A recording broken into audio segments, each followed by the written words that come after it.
para wanita yang luar biasa, selamat bergabung kembali ke dalam ibadah online Gilgal Women Fellowship. Saat ini, apapun aktivitas kita mau tinggalkan sejenak, kita mau menyatukan hati, memuji dan menyembah Tuhan. Let's praise Him. Shalom saudari yang dikasihi di dalam Tuhan Yesus. Mari kita bersama-sama menyembah, meninggikan nama Tuhan kita. Datang ke dalam hadiratnya, membawa ucapan syukur. Amin. Tepuk tangan sama-sama ya. Katakan apapun. Say. Apapun yang ku alami, selalu ada kebaikan-Mu. Di setiap waktu ku tahu Kau pedulikan. Seluruh hidupku musim kan terus berganti, penyertaan yang tiada berhenti.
tangan buat Tuhan Yesus kita.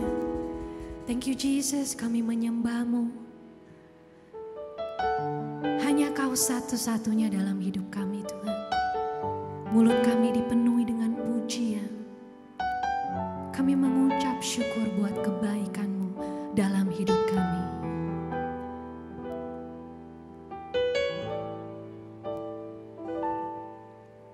Tuhan, Kaulah pengharapanku. Ku percaya hanya kepadamu, Yesus. Kaulah perlindunganku, Engkau yang selalu ku puji. Sembah Dia, katakan. Tuhan, Kaulah pengharapanku.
daripada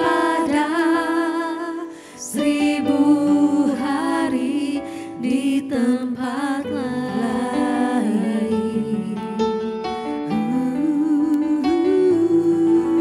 Memujimu, menyembahmu, Kau Allah yang hidup, dan menikmati semua kemurahan-Mu.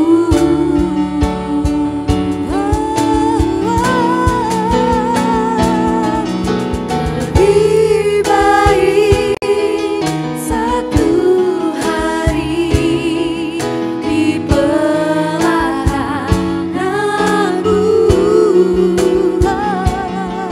daripada 1000 hari di tempat lain.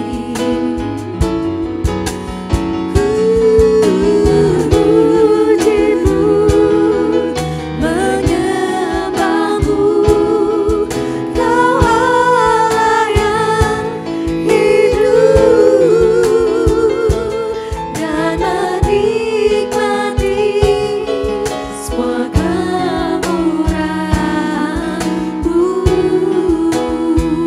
dan menikmati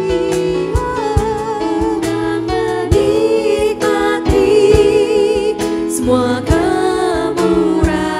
kemurahan-Mu,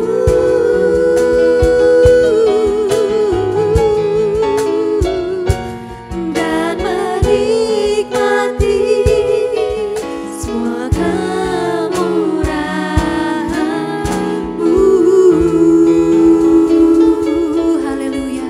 Setiap pujian penyembahan ini Tuhan kami persembahkan untuk menyenangkan hati-Mu. Dalam nama Yesus, amin. Shalom para sahabat wanita di dalam Kristus. Perkenalkan, nama saya Shirley. Saya seorang ibu rumah tangga dengan 3 orang anak laki-laki. Saya ingin menceritakan tentang kebaikan Tuhan di dalam hidup saya. Saat itu saya mengalami pergumulan yang saya tidak tahu jalan keluarnya, yaitu saya mengalami KDRT secara verbal dan secara fisikal.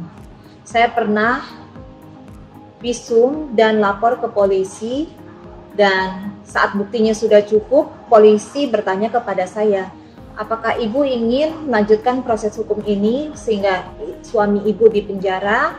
Saya membatalkan niat saya, lalu saya pulang ke rumah, dan saya tidak menceritakan siapa-siapa tentang hal itu. Pada suatu hari saya mengalami KDRT yang sangat parah. Saya hancur hati, saya kecewa, dan saya berdoa kepada Tuhan mengapa hal ini terjadi setelah sekian lama dan terulang-ulang terus. Saya bertanya, Tuhan, apabila Engkau tidak mengizinkan sehelai rambut pun jatuh dari kepalaku, kenapa Tuhan tidak menolong aku? Saya menangis dan tertidur sampai pagi karena kecapaian menangis. Di dalam mimpi saya melihat sesosok jubah putih dengan tangan yang memeluk seseorang, dan orang itu ternyata adalah suami saya. Dia terlihat letih dan seperti anak kecil. Lalu saya bertanya kepada Tuhan, Tuhan, apa maksud dari mimpi itu? Saya terbangun dan saya menangis karena saya merasa bersalah sekali karena telah mendoakan suami saya yang buruk. Saya minta Tuhan hukum suami saya. Saya juga merasa superior karena saya merasa saya yang lebih dekat kepada Tuhan. Tetapi nyatanya Tuhan yang membela suami saya. Tuhan akan mencari 1 ekor domba yang hilang dan pergi meninggalkan 99 domba yang lain hanya untuk mencari 1 domba yang hilang itu. Demikian besar kasih Tuhan kepada kita umatnya. Dan lalu sejak hari itu saya berubah. Saya diubahkan secara karakter dan secara rohani. Saya belajar untuk tunduk kepada suami, saya mengampuni, dan saya lebih haus dan lapar akan firman Tuhan. Sampai pada hari ini saya masih mengalami pergumulan, tetapi saya yakin dan percaya pengharapan di dalam Tuhan tidak pernah sia-sia. Tuhan menggantikan perasaan saya yang sedih, air mata saya dengan sukacita. Tuhan berikan damai sejahtera, karena lebih baik kita menanggung salib daripada menanggung dosa. Dan Tuhan juga memberikan pintu-pintu yang terbuka selain dari pemulihan hubungan saya dengan suami, saya juga dipulihkan dengan hubungan mertua, dengan ipar dan orang-orang sekitar saya. Dari pribadi yang pemarah dan pendendam, saya berubah menjadi lebih sabar, saya lebih tidak emosian, dan saya memiliki kasih Kristus di dalam saya. Saya ingin mengutip dari Mazmur 66 ayat 20. Terpujilah Allah yang tidak menolak doaku dan tidak menjauhkan kasih setianya daripadaku. Demikian kesaksian saya. Terima kasih, Tuhan Yesus memberkati. Terima kasih Ibu Shirley untuk kesaksiannya yang luar biasa. Memang tidak mudah mengalami pergumulan di dalam rumah tangga, tetapi luar biasa Ibu Shirley bisa berhasil melewatinya bersama dengan Tuhan. Dan saya yakin dan percaya kita semua juga diberkati. Dan saat ini kita akan bersama-sama mendengarkan firman Tuhan yang akan dibawakan melalui seorang hambanya yang luar biasa, yang diurapi seorang pendoa, seorang pastor di gereja kita. Mari kita sambut Pastor Vanda Kalangi. Halo, selamat siang ibu-ibu yang dikasihi Tuhan, ibu-ibu GWF yang cantik-cantik semuanya. Pada siang hari ini kita akan sama-sama untuk mendengarkan kebenaran firman Tuhan. Tapi sebelumnya mari kita sama-sama berdoa. Terima kasih Tuhan, waktunya untuk kami duduk bersama-sama dengan Tuhan dalam kebenaran-Mu. Biar Tuhan bicara bagi kami melalui hamba-Mu Tuhan. Apapun yang disampaikan pada saat ini Tuhan, biar semuanya datang dari isi hati Tuhan. Yang dapat mengubahkan setiap kami wanita untuk kami terus berjalan di dalam apa yang Tuhan inginkan di dalam setiap kehidupan kami. Kami siap untuk ini Tuhan, di dalam nama Yesus. Amin. Ibu-ibu yang dikasihi oleh Tuhan Yesus Kristus. Siang hari ini saya akan sharing buat kita, dan harapan saya bahwa setiap apa yang disampaikan dapat ditangkap oleh setiap kita pada siang hari ini. Judul kita pada saat ini saya akan bawakan yaitu He understanding what you feel. Tuhan mengerti apa yang kita rasakan. Saudara, ibu-ibu tahu bahwa pria dan wanita itu mempunyai perbedaan, selain kita punya perbedaan sebagai alat kelaminnya berbeda, sikapnya berbeda, tapi ada satu hal yang banyak sekali dibicarakan, yaitu katanya kalau pria berbicaranya selalu pakai pemikirannya. Dan kalau wanita selalu berbicara tentang perasaannya. Dan ketika kita menyimak akan hal ini, dan ternyata itu benar. Kalau saya berbicara, bahkan para wanita-wanita yang ada juga saat ini, bahkan wanita-wanita yang lain selalu berbicara seperti ini. Saya rasa sih, seperti gitu. Dan kalau pria selalu berkata begini, saya pikir seperti ini. Nah, dari sini kita bisa melihat bahwa ada perbedaan antara kita. Dan perbedaan antara pria dan wanita ini, saudara, kadang-kadang tidak bisa ditemukan jalan keluarnya. Tidak bisa disamakan. Saudara, padahal katanya perasaan dan pikiran jaraknya cuma sejengkal, 2 jengkal lah. Tapi untuk disamakan perasaan dan pikiran itu sangat susah. Kalau pria sudah bermain dengan pemikirannya, pasti perasaan akan kalah. Begitu juga sebaliknya. Kalau wanita sudah berbicara dengan perasaannya, mengatakan sesuatu dengan perasaannya, pemikiran pria pasti juga kalah. Saudara, satu kali saya didatangi oleh seseorang dan dia bertanya begini, Bu, pastor, kayaknya itu gak adil banget ya. Saya bilang, kenapa? Saya pengen tanya, apakah perasaan wanita itu, perasaan kita sebagai wanita yang selalu main dalam perasaan itu dihargai atau tidak? Dimengerti atau tidak?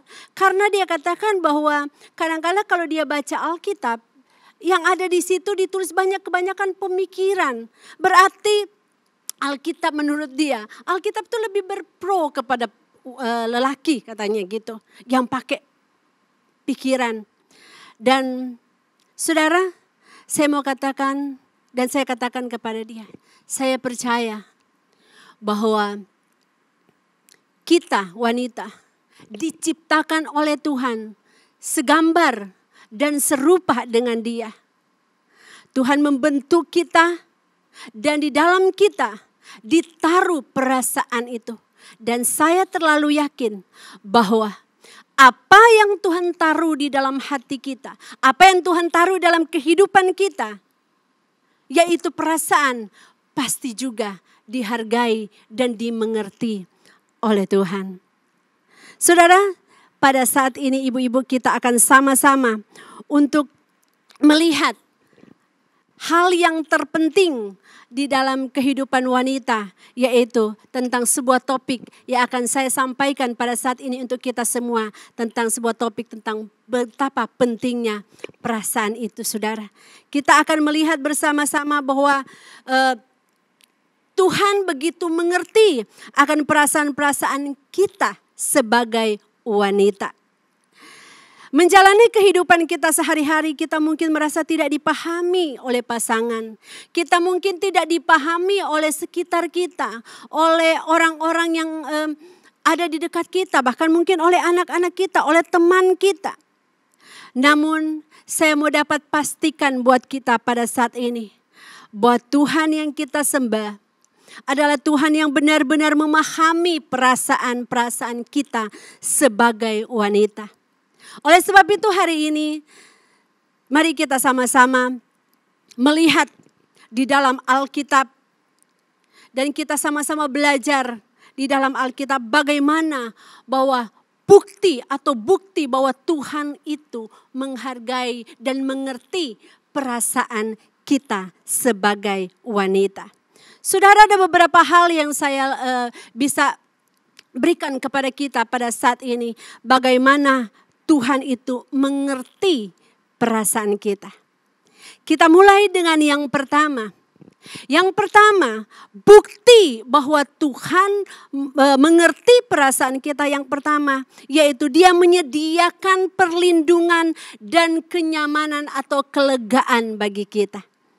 Mari kita baca sama-sama di dalam Matius pasalnya yang ke-11 ayatnya yang ke-28. Berkata seperti ini, marilah kepadaku semua yang letih, lesu dan berbeban berat. Aku akan memberikan kelegaan kepadamu.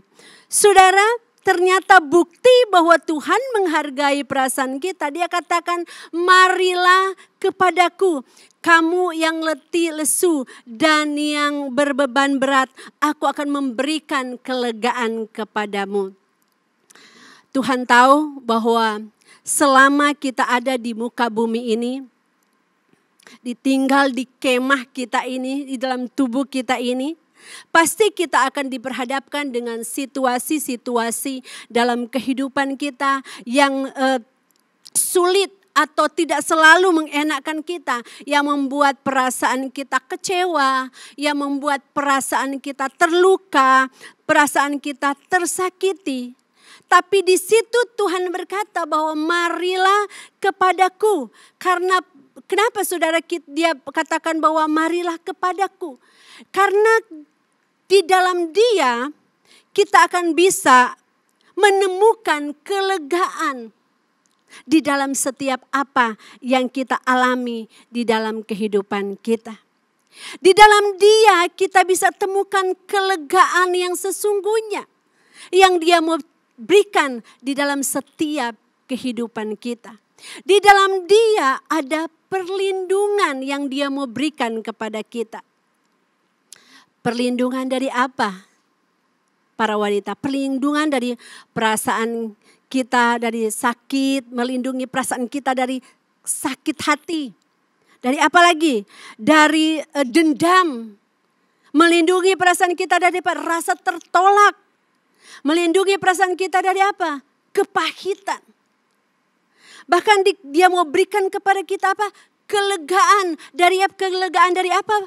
Ibu-ibu, dari kekecewaan kita. Saudara, kita bisa dipungkiri dalam setiap perjalanan kehidupan kita. Kita pasti akan bertemu dengan hal-hal yang tidak kita sukai. Yang tidak sesuai dengan keinginan. Bukankah segala sesuatu yang kadang-kadang tidak sesuai dengan keinginan kita akan membuat kita merasa kecewa dalam hidup ini. Saya sudah melakukan yang terbaik loh, pastor. Saya sudah melakukan yang baik buat suami saya. Apa yang saya nggak urus sama dia? Apa yang saya nggak siapkan bagi dia?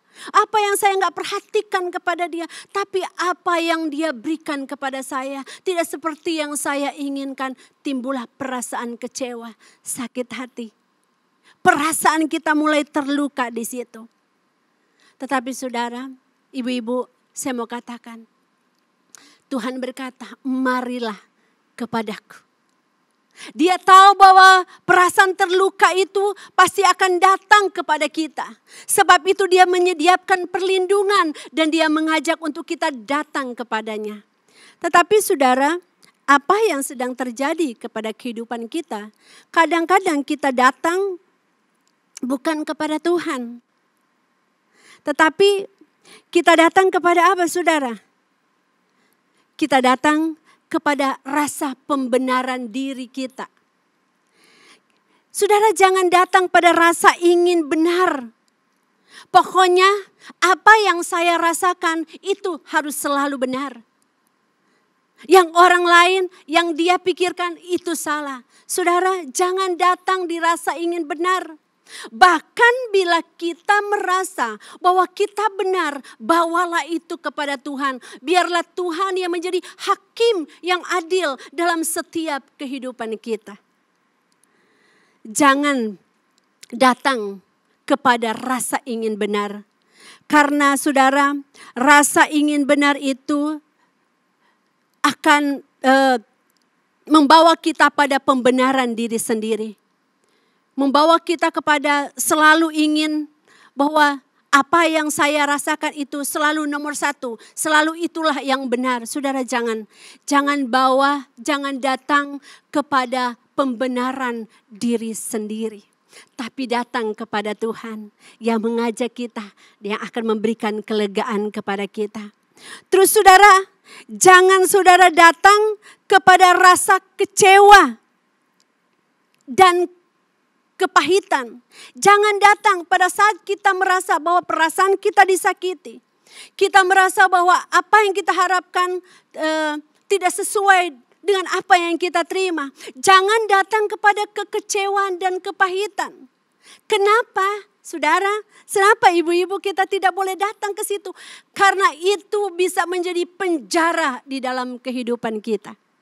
Kalau kita ada rasa kecewa, rasa pahit di sini, pasti yang ada di dalam itu saudara, kita di penjara, kita merasa sesak, kita merasa bahwa di mana-mana selalu ada hal yang dibawa-bawa. Orang kalau bawa beban, mau lari aja susah, mau melakukan segala sesuatu terbatasi karena ada beban di dalam.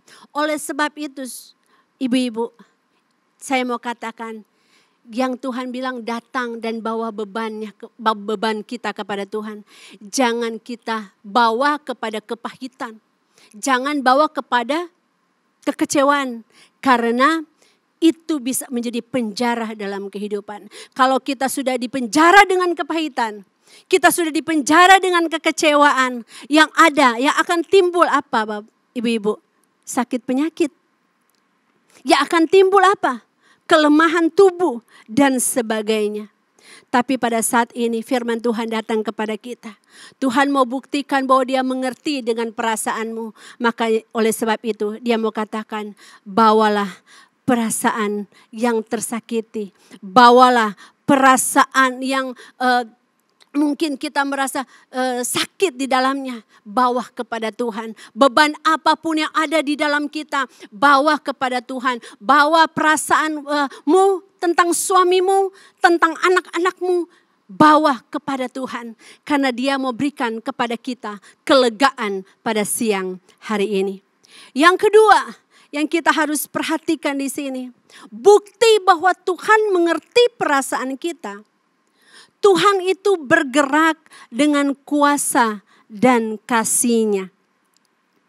Di dalam Lukas pasalnya yang ke-7 ayatnya yang ke-13 dikatakan, dan ketika Tuhan melihat janda itu, tergeraklah hatinya oleh belas kasihan, lalu ia berkata, jangan menangis. Saya mau ceritakan sedikit, ini janda ini, dia kehilangan anaknya. Anak satu-satunya yang dia sangat kasihi. Anak ini mati. Dan apa yang terjadi ketika orang mengusung anak itu untuk dibawa ke ladang pekuburan? Dia berjumpa dengan Yesus. Pada saat Yesus melihat janda ini, dikatakan Alkitab menceritakan, tergeraklah hatinya oleh belas kasihan. Waktu dia tergerak oleh belas kasihan, dia datang kepada ibu ini dan berkata kepada ibu ini, jangan menangis. Saudara, di sini kita melihat bahwa bukti benar-benar dia pahami betul, Tuhan pahami betul apa yang dirasakan oleh ibu ini. Tuhan pahami betul betapa kecewanya dia. Betapa sakitnya dia ditinggalkan oleh orang yang dia kasihi. Maka Tuhan berkata, kepedulian Tuhan terjadi, katakan jangan menangis ibu. Dan bukan sampai di situ saja. Tetapi Tuhan mengadakan mujizat. Dia membangkitkan anak yang sudah mati ini. Dan dikatakan oleh Alkitab, anak ini bangkit dan anak ini diserahkan kepada ibunya. Bukti bahwa Tuhan mengerti akan perasaan kita. Dia mau melakukan mujizat bagi kita. Enggak mungkin lah pastor, keadaannya sudah serumit ini. Pastor Vanda sih enggak ngerti. Kalau saya melihat keadaan suami saya, keadaan mertua saya, keadaan anak-anak saya, enggak mungkin lah untuk terjadi perubahan dalam kehidupan mereka. Enggak mungkin lah kalau mereka akan datang dan berubah, akan bertobat. Enggak mungkin. Saudara, jangan pernah batasi kuasa Tuhan yang peduli akan perasaanmu hari ini. Dia datang kepadamu. Pada saat engkau datang kepada dia, dia juga datang kepadamu. Pada saat dia melihat kita dengan beban di hati kita, dengan perasaan kita yang kita mungkin sudah bertahun-tahun doakan, kita mungkin sudah lama untuk kita minta pemulihan daripada Tuhan. Ketika dia melihat kita, dia bertanya kepada kita saat ini, apa yang kau mau aku buat ibu? Bahkan mungkin dia melihat kita menangis. Karena persoalan yang begitu berat menghimpit kita. Dia tanya, ibu jangan menangis. Kenapa dia katakan jangan menangis? Lihat dia dan percayalah kepadanya bahwa pada saat dia menyatakan akan hal itu, ada kuasa yang menyertai perkataan-perkataannya. Dan kuasa itulah yang akan terjadi bagimu hari ini. Katakan kepada dirimu hari ini bahwa tidak ada perkara yang mustahil dari Tuhan. Tidak ada perkara yang mustahil. Bersama-sama dengan Tuhan kita akan melihat hal-hal yang tidak mungkin itu menjadi mungkin. Tuhan mengerti perasaanmu. Dan saat engkau mengikuti GWF pada saat ini, Tuhan sedang berbicara kepadamu dan berkata, jangan menangis ibu. Karena masih tersedia mujizat yang besar di dalam Yesus Kristus. Masih tersedia mujizat yang besar di dalam Yesus Kristus.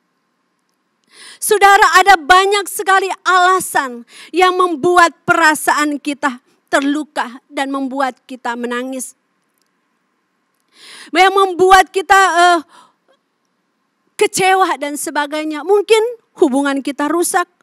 Atau mungkin masalah ekonomi.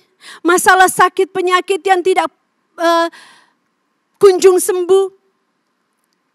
Dan juga saudara, atau masalah pekerjaan yang semakin hari kita melihat kok tidak ada peluang buat kita. Saat ini Tuhan mengerti perasaan apa yang engkau rasakan hari ini.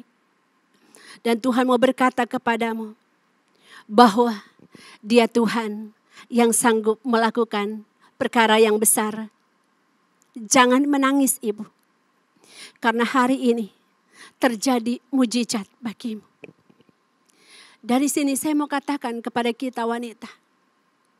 Saya tidak tahu seberapa besar, seberapa banyak air mata yang sudah engkau tumpahkan untuk suamimu. Seberapa banyak air mata yang sudah engkau tumpahkan untuk anak-anakmu. Bahkan untuk hubungan di sekitarmu. Dan untuk segala yang engkau hadapi dalam hidupmu. Tapi dengar suara Tuhan berkata kepadamu dengan penuh kasih dan mujizat. Dia katakan jangan menangis ibu. Karena Dia mau menghapus setiap air mata kita. Digantikan dengan sukacita yang luar biasa.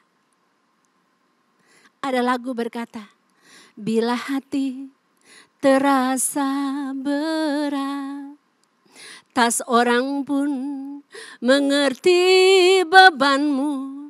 Ku datang Yesus. Kita datang kepada Yesus. Karena Dia yang akan mengerjakan mujizat di dalam setiap kehidupanmu. Dia memulihkan dan mengubahkan segala sesuatu yang tidak mungkin diubahkan oleh manusia. Yang mungkin tidak bisa diubahkan oleh siapapun yang kuat di muka bumi ini. Tetapi Yesus mampu dan Dia mau dan Dia sangat mengerti dengan apa yang kita alami. Saudara, satu hal, jujurlah dengan Tuhan. Karena Dia mau di tengah segala hal yang terjadi dalam hidup kita. Tuhan mau engkau melihat mujizat. Di segala hal yang kita alami dalam hidup kita, Tuhan mau kita melihat mujizat yang Dia kerjakan hari ini. Karena kepeduliannya dan perhatiannya dan pengertiannya kepada apa yang kita rasakan.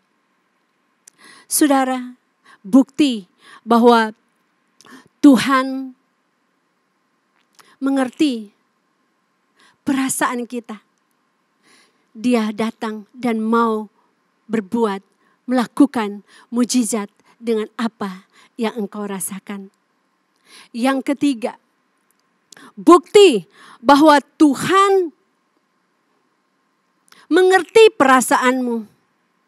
Yang ketiga, Dia kenal kita dan mau berjumpa dengan kita secara pribadi.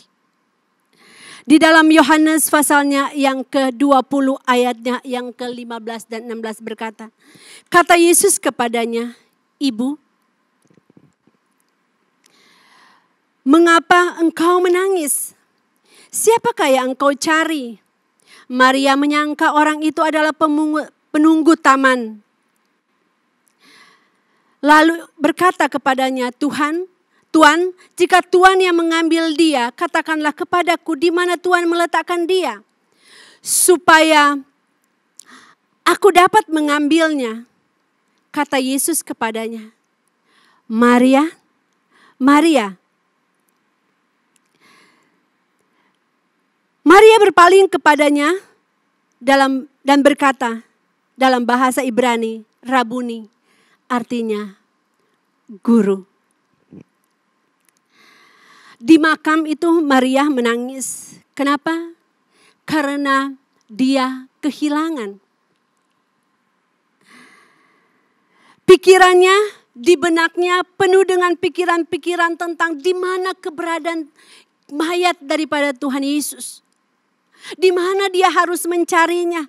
Karena ketika dia datang pagi-pagi buta, kok mayatnya udah gak ada di situ. Siapa yang mengambilnya? Saudara, kesedihan, duka, galau, berkecamuk di dalam hatinya. Sehingga dirinya tidak mampu mengenali Tuhan yang berbicara kepadanya. Pada saat Tuhan berkata, pada saat Tuhan datang kepada Maria, dia katakan, "Ibu, kenapa engkau menangis?" Maria gak berpaling. Maria menyangka bahwa yang ada di situ itu penunggu taman. Dia berkata bahwa Tuhan, kalau Tuhan yang ambil mayat Yesus, tolong tunjukkan kepadaku di mana dia. Di mana Tuhan letakkan dia sekarang. Supaya aku datang dan aku bisa berjumpa dengan dia. Saudara, Maria tidak mengenal bahwa yang sedang peduli tentang kesedihannya. Yang sedang peduli tentang keberadaannya itu adalah Yesus. Saudara, Maria tetap berfokus kepada apa yang dia inginkan. Tetapi ketika Yesus datang dengan sebuah suara berkata, "Maria." Maria kenal betul siapa yang memanggilnya pada saat itu. Dengan suara dan panggilan yang sangat khas. Maka daripada itu pada saat Maria mendengarkan namanya dipanggil. Maria berkata, "Rabuni," atau guru. Saudara, di dalam setiap kehidupan kita, kadang kita sibuk dengan apa yang kita rasakan. Sehingga pada saat kita sibuk dengan apa yang kita rasakan sendiri, apa yang kita alami, kita lupa bahwa Tuhan sedang ngomong sama kita. Bahkan mungkin pada saat ini, pada saat kita sedang berhadapan dengan masalah mungkin hari ini. Mungkin saat engkau mendengarkan firman Tuhan, engkau bilang, "Apa itu? Saya gak ngerti itu. Yang saya mau, yang saya inginkan, yang saya butuhkan adalah sebuah perubahan. Yang saya butuhkan supaya perasaan saya ada yang mengerti dan ada yang menolong." Padahal Tuhan sudah berkata lewat kebenaran bahwa dia datang untuk kita. Dan dia mau menolong hidup kita. Tapi kita sibuk dengan perasaan kita sendiri. Kita bahkan sibuk bermain dengan perasaan yang kadang-kadang, Bapak Ibu jujur ya. Kadang-kadang kita sebagai wanita, kita sibuk dengan perasaan kita, bahkan perasaan yang mungkin dan bisa tidak terjadi. Tetapi kita sudah ditakuti dengan perasaan kita sendiri. Kita sudah ditakuti dengan apa yang kita rasakan. Sampai saudara kita lupa, bahkan kita tidak peduli dengan apa yang Yesus sampaikan hari ini buat kita. Tapi Tuhan tidak pernah menyerah dengan hidupmu hari ini. Siapapun engkau. Dimanapun engkau berada ibu-ibu. Tuhan mau berkata kepadamu hari ini.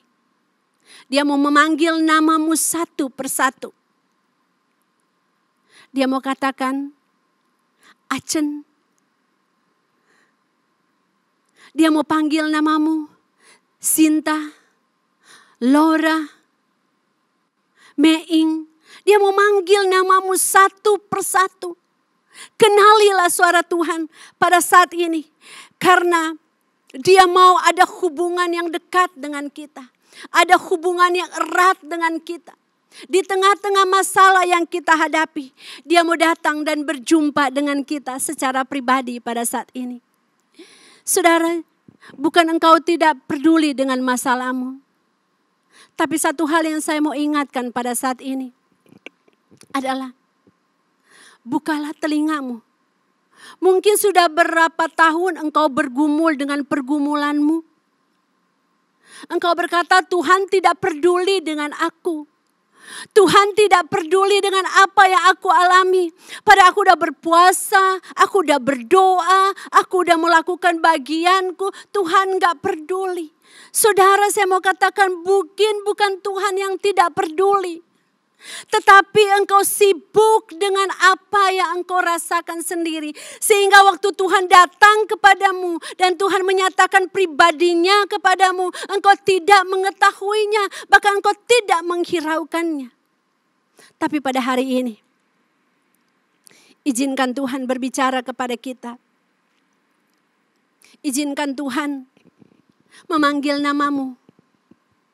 Karena Dia mau membuktikan kepadamu bahwa di tengah-tengah perasaan yang galau bagaimanapun dalam hidupmu, Dia tetap Tuhan yang ingin bergaul, yang ingin menyatu dengan hidupmu, yang ingin memanggil engkau dalam keadaan apapun juga engkau ada saat ini. Saudara, kalau Tuhan ingin bertemu dengan kita secara pribadi dalam hidup ini, bahkan di tengah-tengah masalah yang kita hadapi, itu karena Dia sangat peduli dengan kehidupan kita.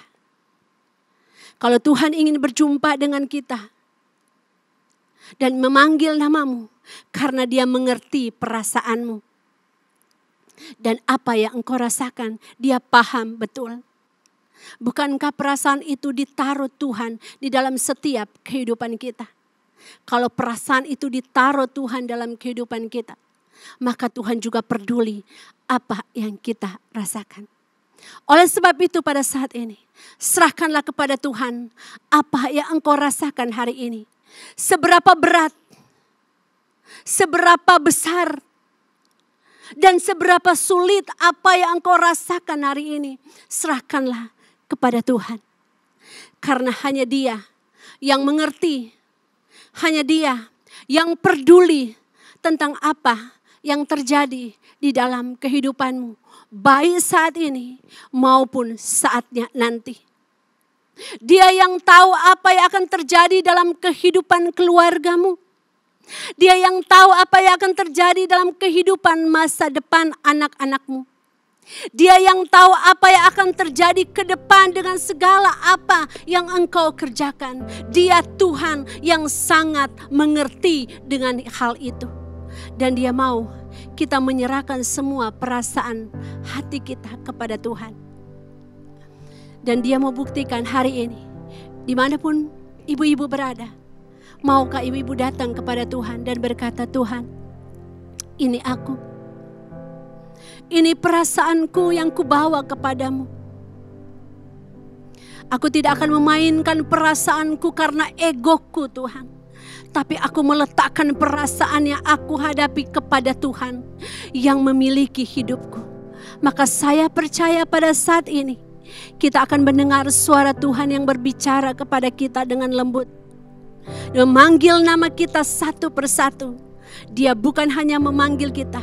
Dia bukan hanya datang kepada kita, tetapi Dia mengadakan sesuatu yang mungkin belum pernah kita pikirkan, belum pernah kita lihat, belum pernah kita dengar, dan belum pernah timbul di dalam hati. Tuhan sedang mengerjakan bagian Tuhan di dalam hidupmu, karena Dia mengerti perasaanmu, wanita-wanita Tuhan. Amin. Saya akan berdoa untuk kita semua pada saat ini.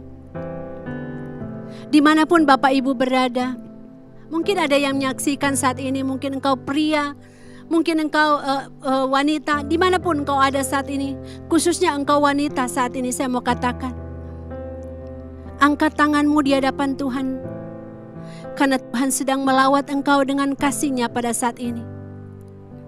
Dia mau memulihkan kehidupanmu. Tuhan, Engkau melihat setiap wanita yang ada saat ini. Engkau tahu perasaan mereka. Engkau yang mengerti perasaan mereka Tuhan. Di posisi manapun perasaan mereka saat ini berada, aku minta di dalam nama Tuhan Yesus Kristus, bukti kasih Tuhan ada di dalam setiap kehidupan mereka. Mereka mendengar Tuhan memanggil mereka dengan lembut, marilah kepadaku. Mereka Tuhan mendengar dan tahu bahwa Tuhan akan mengerjakan mujizat bagi mereka. Dan Tuhan akan panggil nama mereka satu persatu.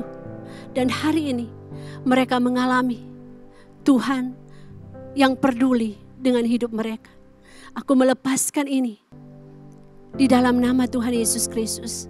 Kelegaan, kasih karunia ada bagi mereka di dalam nama Yesus. Amin. ibadah GWF kita sudah selesai dan saya akan berdoa berkat untuk kita semua. Tuhan memberkati dan melindungi engkau. Tuhan menyinari wajahnya kepadamu dan memberikan engkau damai sejahtera. Kasih karunia dan damai sejahtera daripada Tuhan kita Yesus Kristus akan terus menyertai kita mulai saat ini sampai Tuhan Yesus datang dan menjemput kita semua. Yang percaya dan yang mengasihi Tuhan, mari sama-sama katakan amin. Tuhan Yesus memberkati kita semua dan sampai ketemu di dalam ibadah GWF bulan depan.